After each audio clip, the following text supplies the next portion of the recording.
by 54 million, representing 27%.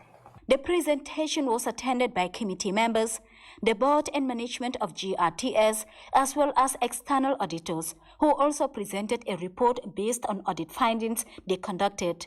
In our opinion, the accompanying financial statements give a true and fair view of the financial position of the corporation as of 31st December 2020 and of its financial performance and its cash flows for the year then ended in accordance with generally accepted accounting principles, GRTS Act 2004, and have been properly prepared in accordance with Companies Act 2013. The Public Enterprise Committee session marks the complete delivery of the 11th activity report, with the broadcasters' board members expected to return to the Assembly for the consideration of the activity reports. Janket Toure, GRTS News.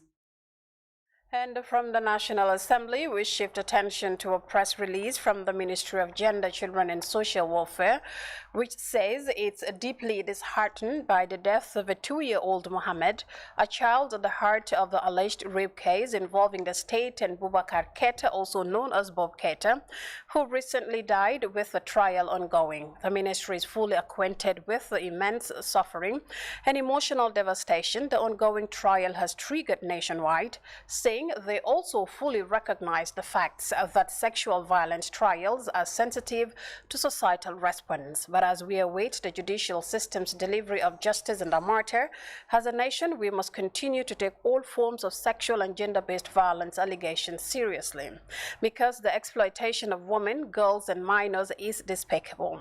The ministry also appeals to the general public to responsibly safeguard persons who report cases of SGBV and treat such martyrs with confidentiality, as preventing SGBV is the duty of all individuals. The ministry urges all Gambians to henceforth continue to combat all forms of violence against women and girls and persuade all survivors of sexual and gender-based violence in the Gambia to come forward and report to the necessary authorities as this to assist in bringing perpetrators to book. The ministry also appeals to the police to continue thorough investigations into the incident to establish the exact cause of death of the 2-year-old to ensure accountability, safety, and security for children. The release concludes. And away from that, the Ministry of Health and its partners commence a 4-day joint annual health review at the Sadauda Karabajora Conference Center in Bijilo. The joint forum is set to review the sector's previous accomplishments and challenges as healthcare officials take stock of the sector's development potential. By Ibrahim Chan tells us more.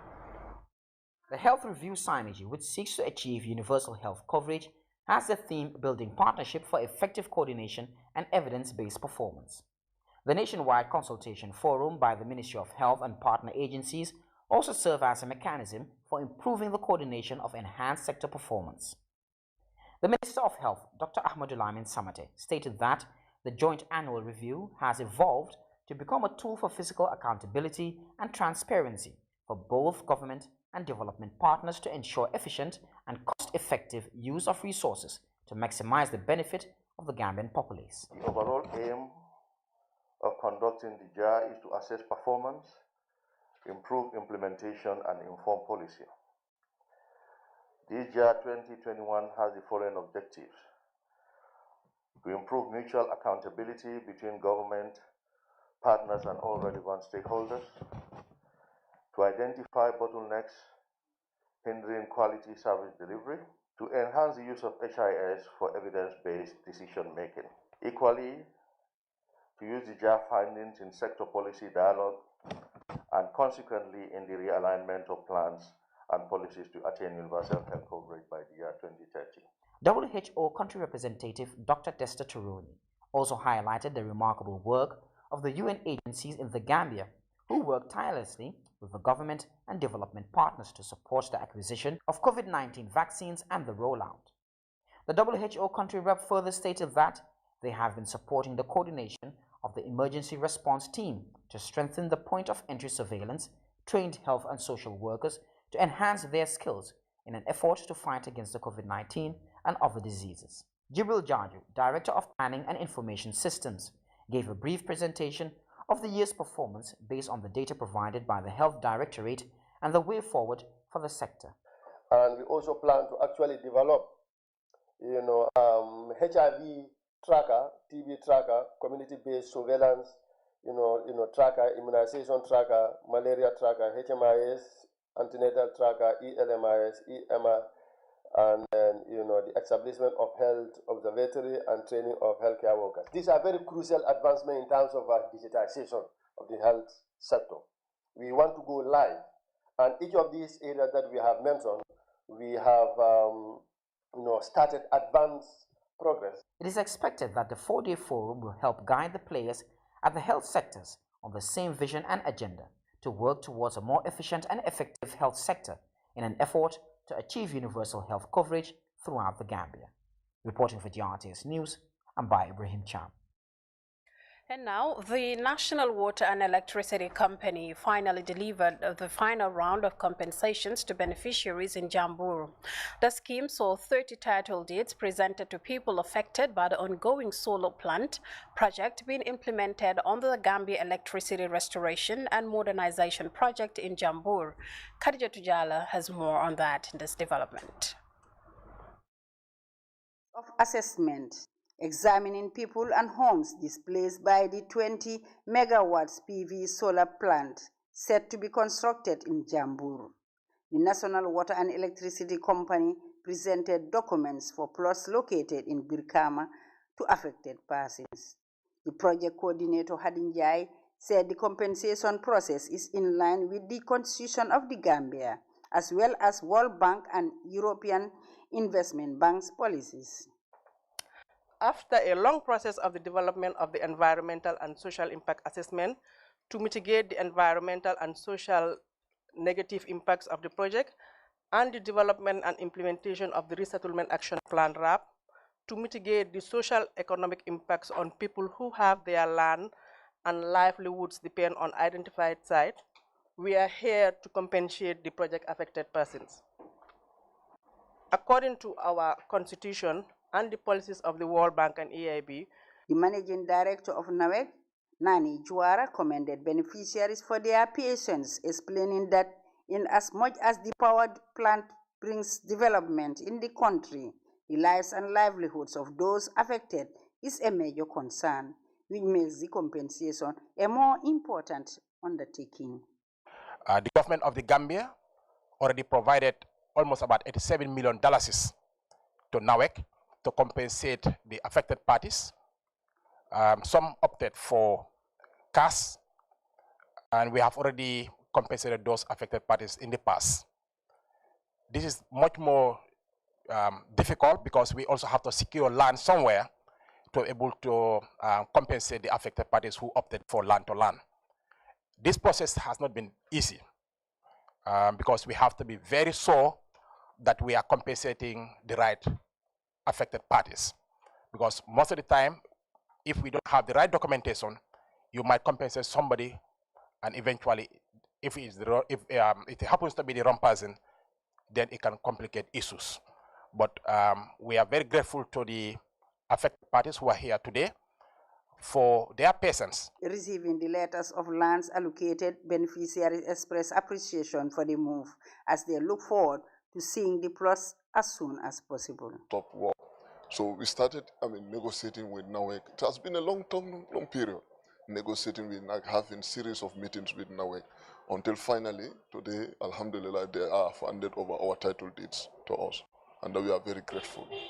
The question that I want to direct to Auntie Hadi is, she said that the checks are being prepared. Okay, I want to know exactly which checks are they?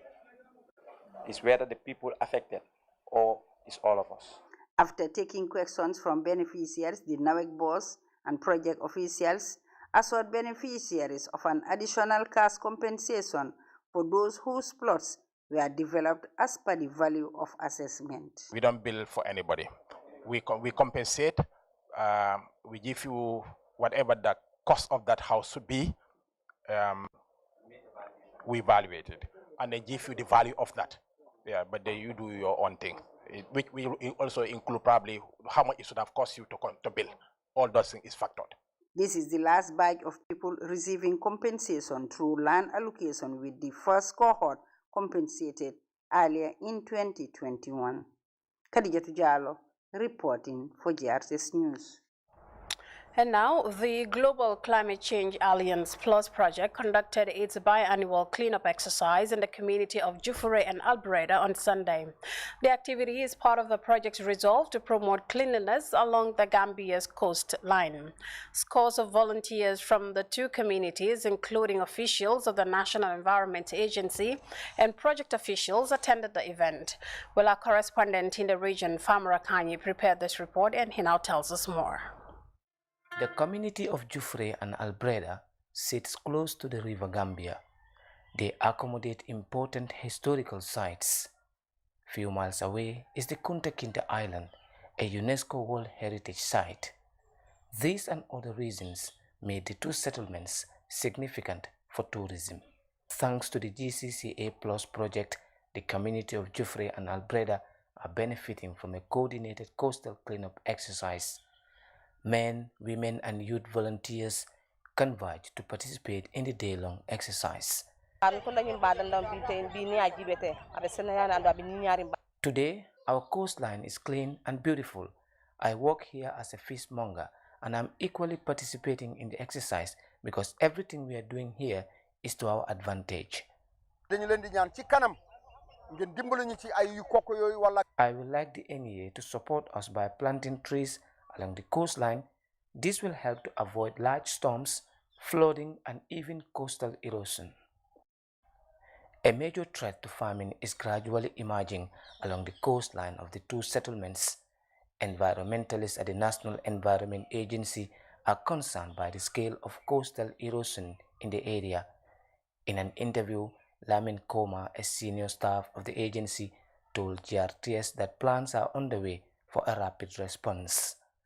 We have a plan I'm not saying to control the erosion 100%, but at least to green the environment so that sedimentation can take place. In 2015, the government of the Gambia through the National Environment Agency banned the importation and uses of plastic bags in the country, but plastic and its related materials are still the most common trash found along coastal zones. Pa Bojang is the National Environment Agency Program Officer in the North Bank. He called on communities across the region to contribute their quota in waste management and environmental protection. We must try and manage our waste at our home level rather than bringing the waste all the way from our homes and then dumping it along the coast, because the water will sweep it into the sea, and it's going to be a cycle, meaning that it's going to affect our food chain. Haruna Job is the coordinator for the GCCA Plus project. Explaining the project arrangements, he disclosed that an integrated approach is required to ensure effective collaboration with coastal communities in the proper management of the country's coastline. To enhance sustainability, we will ensure that when we leave this place, we ensure that the materials that were provided for the basic cleansing activity are left with the communities. National Environment Agency officials challenged the two communities of Jufre and Albreda to organize community-led cleanup exercises along the coastline on a regular basis. Mohamed Tika Jane of JS said such an activity will continue. Keeping this coastline clean can encourage fishing, a vital sector that employs tens of men, women, and youths of the two villages. For the news, I am Famara Kanyi. And from that report by Famara Kanyi, we'll take our first break. When we return, we'll take a look at sports. To stay with us.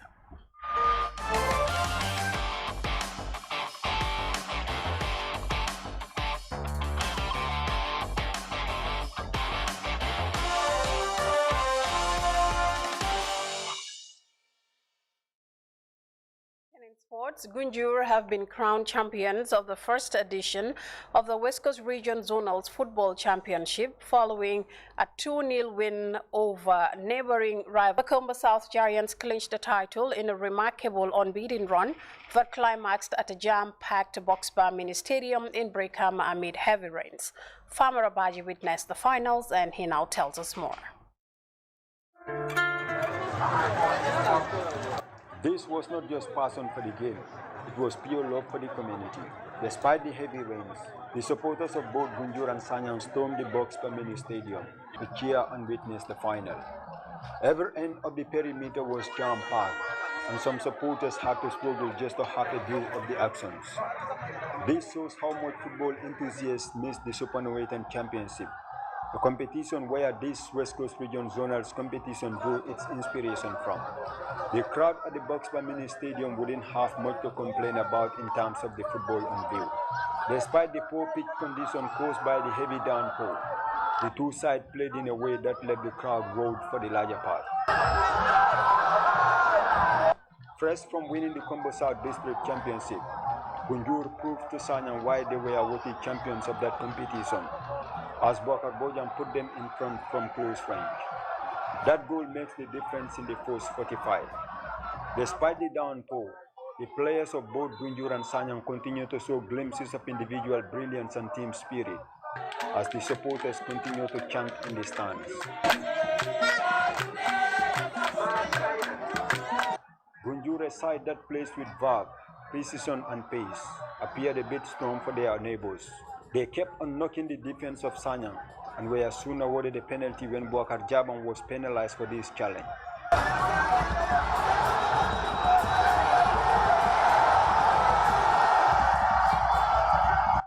And Gunjur's Bokar Bojang stepped up to complete a brace and makes it 2-0 to Gunjur.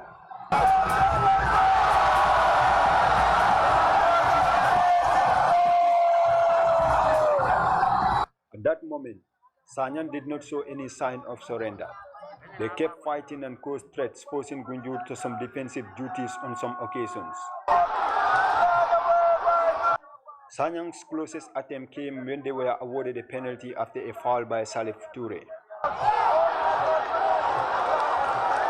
But the goalkeeper made amends for his error, as he denied Seni Jara to keep his line intact. There were further chances from both ends in the remaining minutes, but Gunjur will go on to celebrate another title with their supporters, with a deserved 2-0 win over their neighbors and rivals Sanyang. It feels so shocking, so bad, so disappointing. It's not easy for you to lose in the final. It's very hard for us, but nonetheless, football is lose and win. We have to accept that, they defeat us. To be frank enough, they have played well and they have deserved to win the game. When we select a team, people thought that they are young boys, they are inexperienced, but today they won everything. So this is football. You have to believe the process and you have to believe the work that you do with them. Anytime you're working with a group of young players, it's a matter of instilling the courage and then the determination in them. If they have that, they can prove it beyond any level. Organizers say they are impressed with the first edition of the West Coast Region Zonals Championship. We should also cherish this and at least keep it up. Even if we are going to honor the GFF zonals, it is good that we also embrace this one and we continue to have it as an annual event. It brings the entire West Coast together, especially those zones that are recommended by the GFF. So it is good, so the ambience, at least you and I witness. So it is definitely great and I want it to be a continuity. From conquering Combo South to now conquering the West Coast region, this was a delightful evening for Gunjur, whose coach Leman Barrow was awarded the most outstanding coach, as his side won the title unbeaten. Gunjur's captain Ibrahim Njai received the leading goal scorers award, while his teammate and the hero for the day, Bokar Bojang, was the player of the tournament. From the pride to the awards, Gunjur deservedly scooped the honors. Another title in the cabin. Football is truly on the rise in Dabanani. Farmer Abaji, GRTS News. Well, Another title in the cabina football, of course, reporter there, Farmer Abadian, congratulations to Gunjur. And still on sports, the Gambia's chess team has arrived in India early on Monday for the 44th International Chess Federation Olympiad Championship, hosted by India's eastern city, Chennai, where more than 200 countries will compete in a major chess tournament from the 27th to the 10th of August 2022. Team Gambia traveled to the event with 10 participants, including one voting delegate and team head. The Gambia's participation was funded by the Global Chess Body, FIDE, and the Gambia Chess Federation. Well, good luck to Team Gambia. We'll take a second break. When we return, we'll take a look at what else is making headline news beyond our shores. Do stay with us.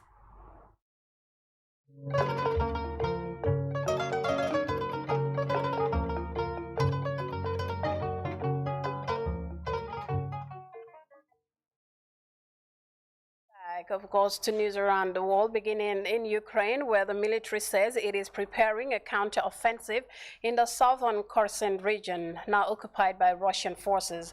President Volodymyr Zelensky has vowed to take back the region, but Ukrainian troops are still outgunned by Russian forces and say they urgently need more advanced weapons from the West.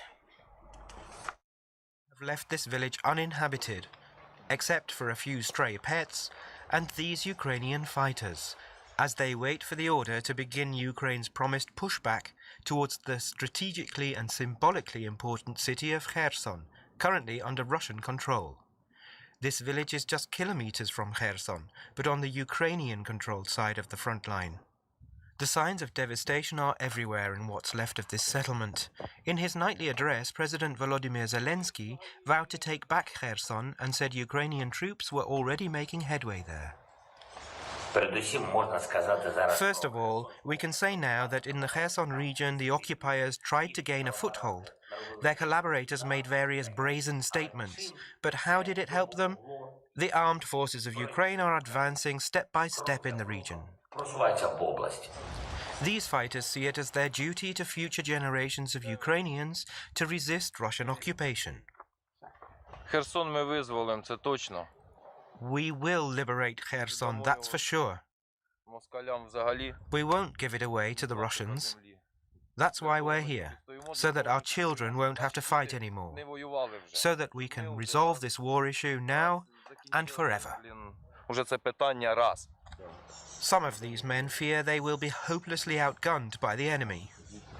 Ну, я думаю, не хватает нам очень артиллерии. We really don't have enough artillery here. Не хватает очень сильно, потому что... If we fire 8 times at them, they fire back 48 times.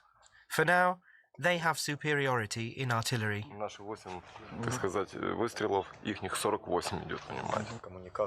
And both Ukrainian officials and Western analysts fear the imminent battle for Kherson could be the start of the bloodiest phase of the war so far.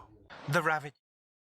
And elsewhere, Russia's Foreign Minister Sergei Lavrov has rejected accusations that Moscow caused the current global food crisis with what he called Russia's special military operations in Ukraine.